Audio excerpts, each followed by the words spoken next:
अच्छा, हम ये बोल रहे हैं कि भाई हमने ये ऑप्शनल हटा दिए, ऑप्शन हटा दिया। अब आपके पास सिस्टम बंद हो जाएगा। अच्छा, उसके बाद आप,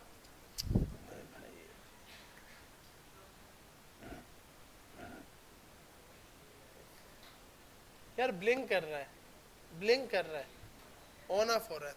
अच्छा, अब आपके पास, अब आप यहाँ पे आओगे तो ये हिट ही नहीं हो पाएगा। क्यों? क्या बोलेगा भाई आपने ऑप्शनल नहीं रखा हुआ, मुझे दोनों की दोनों वैल्यू दो। ये बोल रहा है कि मुझे एक वैल्यू मिली है, मुझे दोनों की दोनों वैल्यू चाहिए। तो ये दोनों आप फंक्शन अब कॉल नहीं करा सकते, क्योंकि आपने यहां पर बोला है कि ए भी आपको मिलेगा, बी भी मिलेगा, चाहे उसकी टाइप कोई भी हो। आपने यहां पर बोला ठीक है भाई ए भी मिलेगा, बी भी मिलेगा, चला, ए भी मिलेगा, बी स्ट्रिंग में मिलेगा, चलेगा। लेकिन यहां पर एरर देगा कि भाई देखो मुझे दो आर्गुमेंट चाहिए थे, अभी मुझे कितने मिले? एक। तो मुझे जो आर्गुमेंट बी है ना, वो आपने मुझे नहीं दिया, नॉट प्रोवाइडेड, तो मैं इस फंक्शन को चला नहीं सकता। तो जब आप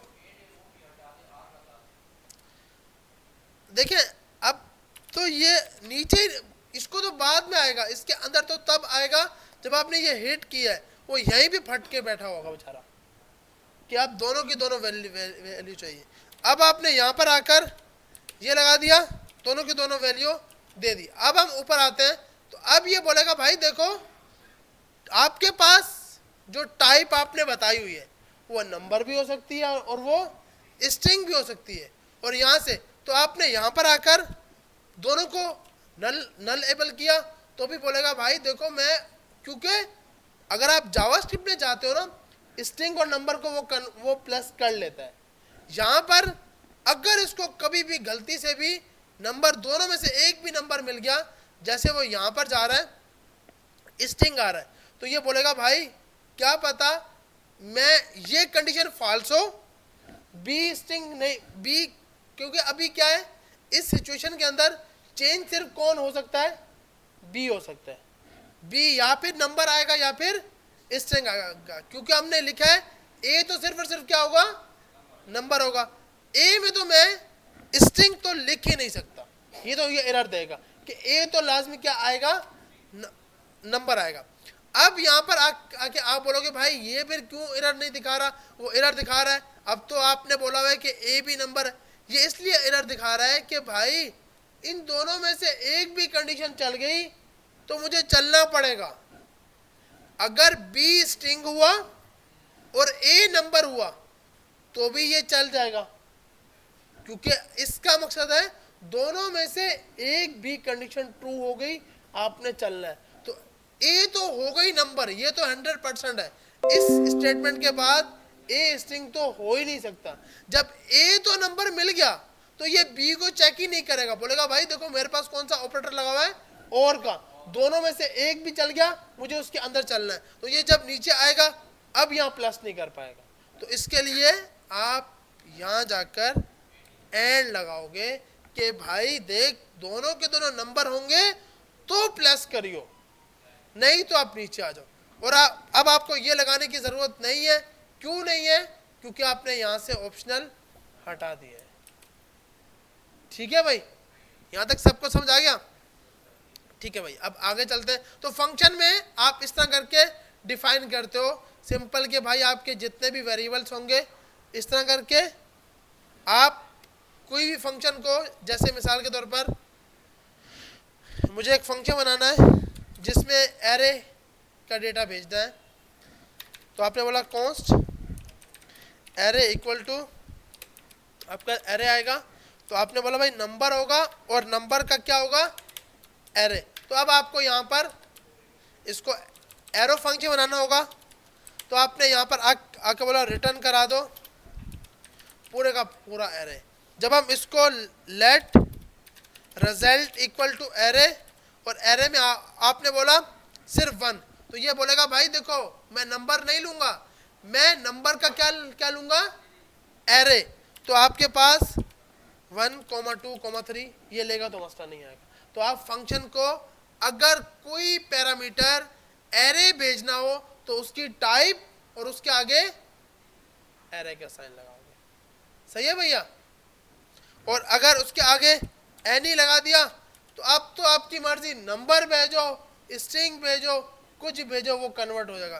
क्योंकि अब आप यहां से स्ट्रिंग भेजो तो भी चलेगा, बुलियन भेजा तो भी चलेगा। क्यों? कि आपने क्या लगाया हुआ है? एनी। जब मैंने यहाँ पे लगाया नंबर तो इन दोनों फट जाएगा कि मुझे यहाँ पर स्ट्रिंग नहीं या बुलियन नहीं, यहाँ पर मुझे नंबर ही चाहिए। तो एनी क्या होता है? कोई भी आपको मिल जाए। तो ये तो वही जावास्क्रिप्ट का कॉन्सेप्ट आ जाएगा कि कुछ भी हो चले।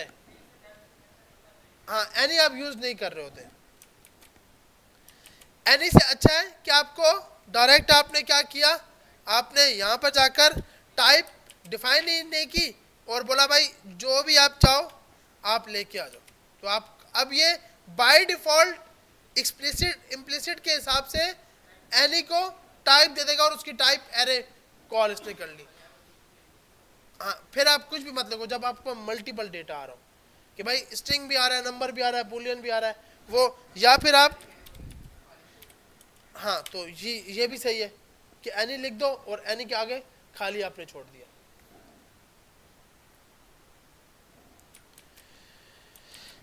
अच्छा भाई, अब हमारे पास आते हैं इनम।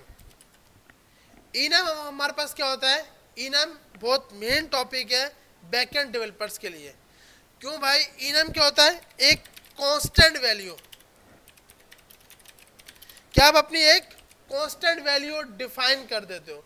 मिसाल के तौर पर आपकी ऐप के अंदर 3 टाइप के यूजर हैं, एक यूजर, एक स्टाफ,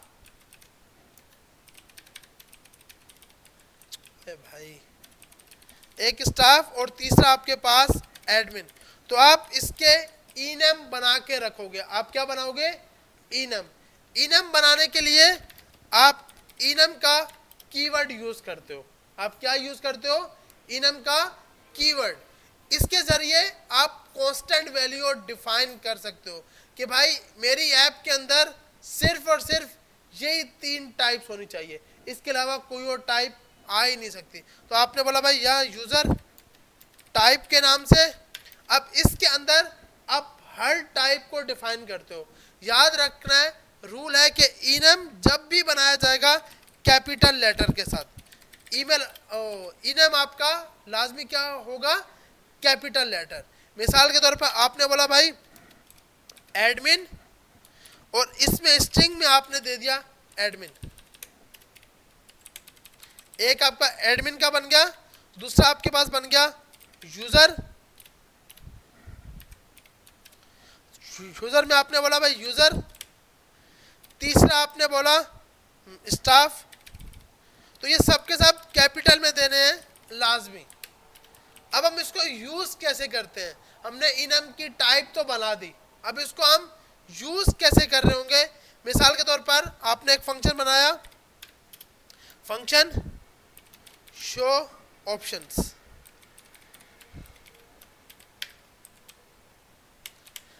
आपने बोला भाई हम आपसे इस फंक्शन के अंदर,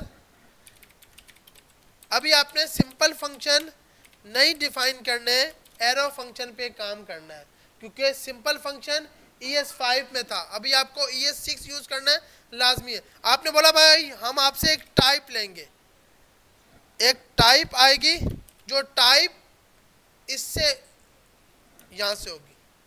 तो आपने इसको बोला भाई यूजर की टाइप उठा लोगे, जो भी टाइप दी जाएगी वो क्या होगी? यूजर की टाइप होगी।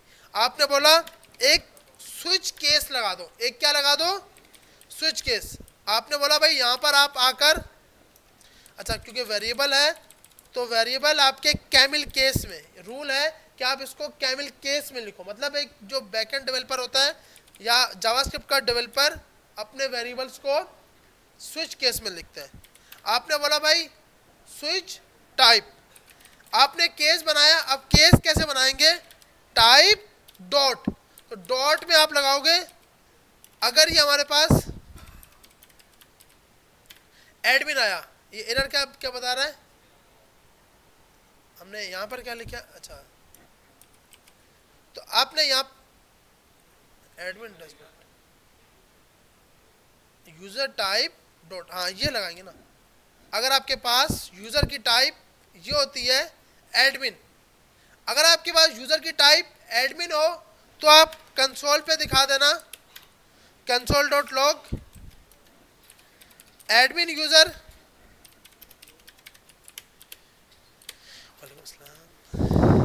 केस अगर यूजर की टाइप डॉट स्टाफ होती है तो आप कंसोल करा देना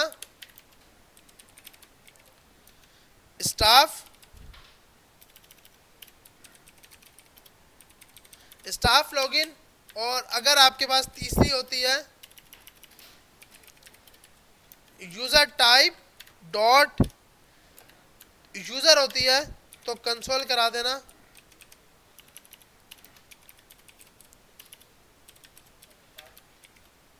डिफॉल्ट में सर बता रहा हूं। और अगर इसके अलावा कुछ भी होती है तो आप कंसोल डॉट लॉग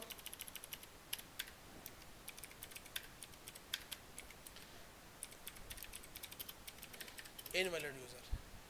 तो आपने सिंपल इस तरह करके अपना इनम यूज किया। इनम आपने ऊपर एक इनम बना लिए, इनम का कीवर्ड के साथ साथ आपने टाइप डिफाइन कर दी, उसकी टाइप डिफाइन की कि क्या होगी। फिर आपने डिफाइन किया एडमिन, यूजर और स्टाफ। ये सिर्फ यूजर को शो कराने के लिए कि भाई, क्योंकि यूजर को ये आप दिखा रहे होगे कि आपकी टाइप ये है, आपकी टाइप ये है और आपकी लॉगिन होने की टाइप ये है। लेकिन जब आप इस पे कंडीशन मारोगे तो इस तरह करके मारोगे, क्योंकि जो पैरामीटर ये पास किया है ये वाला यूज होगा। अब अगर हम यहाँ आते हैं और यहाँ बोलते हैं भाई यूजर टाइप शो, और शो में आपसे लेगा यूजर टाइप डॉट, आपने बोला एडमिन। तीसरा आपने बोला टेस्ट। तो अब ये आपको जाने ही नहीं देगा, बोलेगा नहीं भाई ऐसा तो कोई यूजर है ही नहीं, तो ये कभी भी डिफॉल्ट तो आएगा नहीं, तो गलत बंदा तो अपनी ऐप के अंदर आ ही नहीं पाएगा। क्यों कि ये आपसे ले ही नहीं सकता। यूजर जो टाइप आपने डिफाइन कर दी है बस वही, अगर यूजर है तो यूजर, एडमिन है तो एडमिन, स्टाफ है तो स्टाफ। अगर हम चेक करते हैं, इसकी एक बार जावास्क्रिप्ट फाइल बना लेते हैं। आपने बोला let user equal to console dot log, अच्छा आपने कंसोल किया हुआ है, रिटर्न किया हुआ है, कंसोल किया हुआ है, तो हमें ये स्टोर कराने की ज़रूरत नहीं है। अच्छा अगर आप बोलो भाई मुझे वापसी डेटा भेजना है और जो भेजूंगा वो भी एक यूज़र टाइप होगी, तो आप यहाँ पे जाके यूज़र टाइप लगा दोगे कि जो डेटा है वो यूज़र टाइप भी रिटर्न होनी चाहिए कि कौन सी टाइप है। अभी ये आपको एरर इसलिए दे रहा है, बोल रहा है भाई यहाँ पर तो आपने कहीं पे भी रिटर्न नहीं लगाया हुआ, तो हमने बोला अभी हमें रिटर्न की ज़रूरत नहीं है। अच्छा अब हम जब इस फाइल को बनाएंगे टाइप स्क्रिप्ट को, उसके अंदर जावा स्क्रिप्ट के अंदर यहाँ पे है TSC इंडेक्स डॉट ts, तुम्हारे पास एक जावास्क्रिप्ट की फाइल बनी। अब जो आपने वो टाइप वाइज सब बनाई थी वो सब चली गई और ये आपका इस तरह करके ये लेके आ गया कि भाई आपके पास एक यूजर टाइप होगी। फंक्शन में आप देख रहे हो बाय डिफॉल्ट इसने उठा ली, फंक्शन के अंदर इसने खुद ब खुद एक टाइप डिफाइन कर ली कि भाई यूजर टाइप में अगर ये आया तो आप एडमिन समझना। अब आप बोलोगे सर यहाँ पे तो कुछ और लिखा है। अच्छा ये एरर क्यों आ रहा है, ये मैंने कल की क्लास में बताया था। सेम दो फाइलें ओपन होंगी तो एरर आएगा, जैसे ही मैं ये फाइल बंद करूंगा यहाँ से एरर चला जाएगा। तो एक टाइम पर सेम फाइल ओपन नहीं होनी चाहिए। देखें इनम हमारे पास एक कांस्टेंट वैल्यू होती है, एक क्या होती है कांस्टेंट वैल्यू। मिसाल के तौर पर अगर आप इसकी एक एग्जांपल लें, आपकी पेमेंट है, पेमेंट के कांस्टेंट स्टेटस है पेंडिंग, एक्सेप्टेड, कंप्लीट, रिफंड और कैंसिल्ड, ये 5 स्टेटस है। तो आपने 5 इनम बना के रख दिए। जब आप बैकएंड में कहीं पर भी इसको यूज करोगे तो इसके इनम यूज करोगे, ना कि आप डायरेक्ट उसकी डॉट स्ट्रिंग करके। क्योंकि कल क्या हो सकता है एक बंदे ने एडमिन लिखा, दूसरे ने आके एडमिन 1 2 3 लिखा, तो आप आपका बैकएंड, आपका फ्रंट एंड नहीं पहचान पाएगा कि यूजर की टाइप एडमिन है, स्टाफ है या फिर यूजर है। तो आप वैल्यू चेक कराते हो इनम के साथ। वैल्यू किसके साथ चेक कराते हो? इनम के। इनम कांस्टेंट होते हैं, आपकी एक कांस्टेंट वैल्यू पड़ी है। अगर पेमेंट है तो पेमेंट के 5 स्टेटस है, कैंसिल हो सकती है, पेंडिंग हो सकती है। अगर हम पेमेंट का इनम बनाएं, जैसे हम यहाँ पे आए इनम और आपने बोला पेमेंट, तो यहाँ पर आकर आपके पास सबसे पहले आ सकता है पेंडिंग। इनम आप जब भी बनाएंगे किस में बनाएंगे? कैपिटल में। इनम आपने लाजमी कैपिटल में बनाना है। तो पेंडिंग आ गया, उसके बाद आपने दूसरा कोई और लगा दिया इसके अंदर। यहाँ पे हमारे पे एरर क्यों दिखा रहा है? बोल रहा है भाई enum declaration only one merge with, अच्छा ये बोल रहा है। अच्छा एक फाइल के अंदर आपके पास एक साथ मल्टीपल आप इनम डिफाइन कर रहे हो, इसलिए वो बेचारा रो रहा है। तो अभी हम इसको इनम आप डिफाइन कर रहे होते हो। अब जैसे मैं यहाँ पे आया कैंसिल्ड, अब आप बोलोगे भाई तो फिर मुझे तो मल्टीपल इनम डिफाइन करना है। तो एक फाइल का तो एक ही इनम होगा ना भैया। अगर पेमेंट की फाइल है तो उसमें पेमेंट का इनम पड़े हुए, और इनम आप अलग से रखते हो, एक अलग से फाइल बनाकर कांस्टेंट डॉट टीएस की फाइल या इस टाइप की। जब आप सिंपल बैकएंड कर रहे होते हो ना, तो बैकएंड में आप बहुत ज़्यादा इनम को यूज़ करते हो, क्योंकि आपको फ्रंट एंड वाले पे यकीन नहीं होता, वो कुछ भी डेटा भिजवा सकता है। तो आप इनम के जरिए वैल्यू को चेक करते हो, टाइप वगैरह को। अब इनम को अगर हम इसको रन करेंगे, जैसे इस फाइल को अगर हम रन करते हैं, तो हम देखते हैं हमारे कंसोल में क्या आएगा। यहाँ से हमने क्या भेजा हुआ? User type dot admin. अब इस फाइल को रन करना है, हम यहाँ पे आए रिले इन फाइल एक्सप्लोर, यहाँ पे जाके इसको टर्मिनल में ओपन कर लेते हैं। टर्मिनल यहाँ से आ जाएगा और यहाँ लिखते हैं नोड index.js।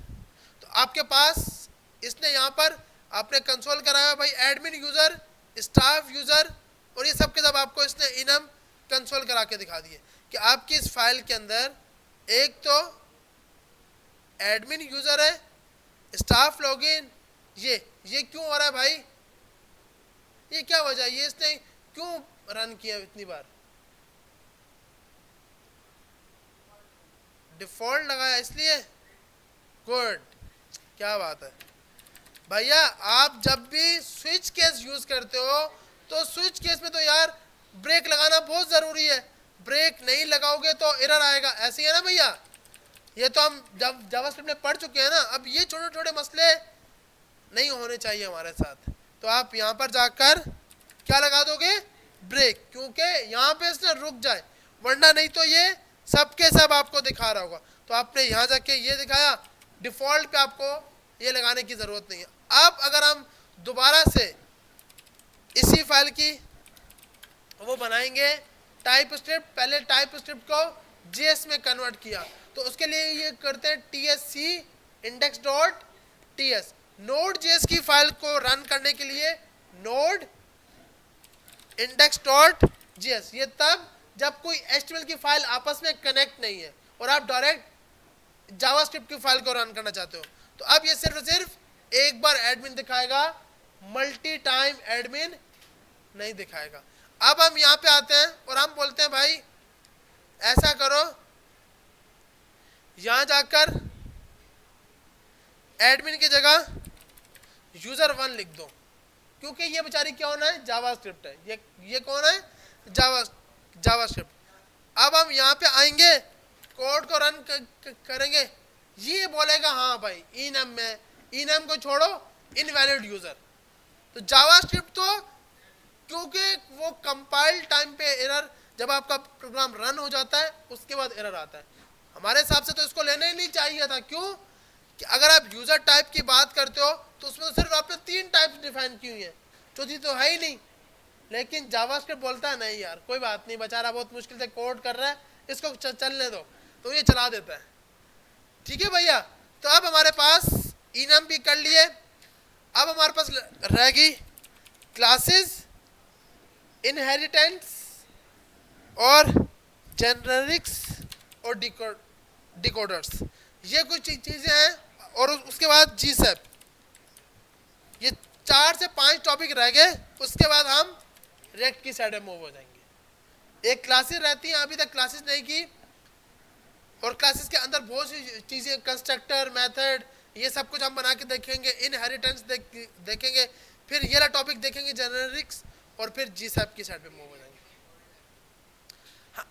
यार जी सैप ना किसी भी चीज़ को रोटेट एनिमेशन के लिए, ये रिएक्ट के लिए ज़रूरी, हाँ मतलब आनी चाहिए लाजमी यार। आप जावास्क्रिप्ट से भी कर सकते हो, लेकिन अच्छा है मार्केट टाइप स्क्रिप्ट बोलती है, तो आप टाइप स्क्रिप्ट से करो।